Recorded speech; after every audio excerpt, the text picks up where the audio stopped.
ลูกพอจะซื้อยังอันนั้นบะแม่นเซเมนขนมอ้าวเขาสิลูกมีเลยดิโอ้เอาไว้ไป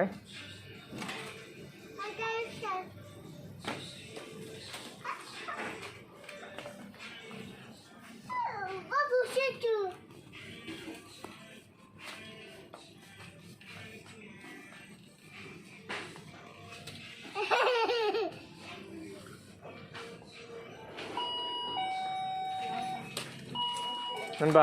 าวไปต่อไปเลยไ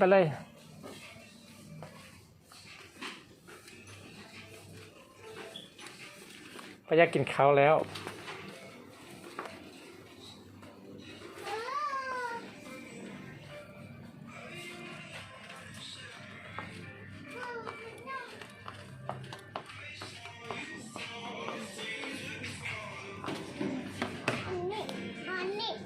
ใส่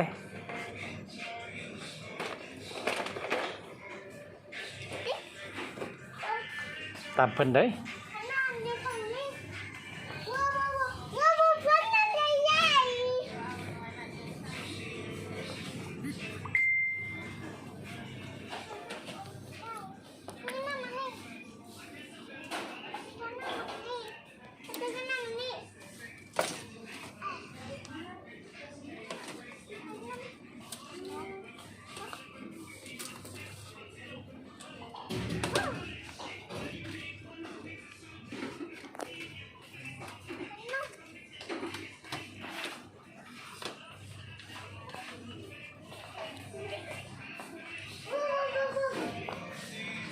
อันนั้นบ่เอาอันนั้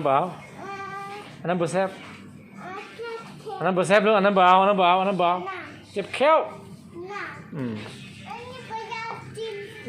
บ่อยากเจ็บแข้วแล้วบ่ต้องเลย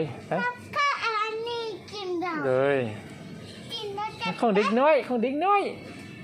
ลูกผู้ใหญ่เลยดิ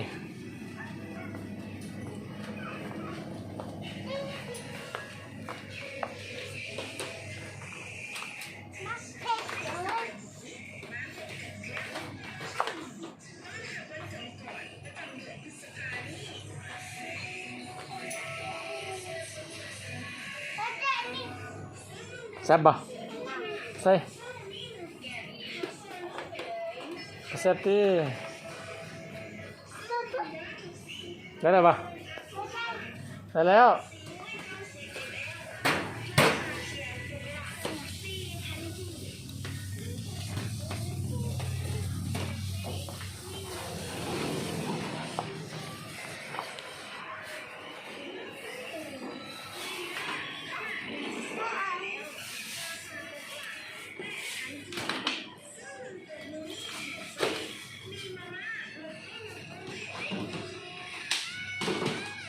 มีเงินใจป่ะเอาเงินลูกมาเบิ่งดู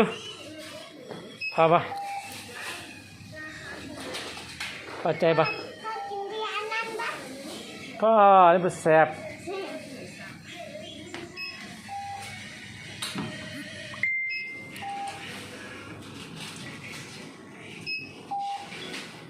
ข้าวผู้สาวกินฟรีอ่ะลูกสาวใจดีเลย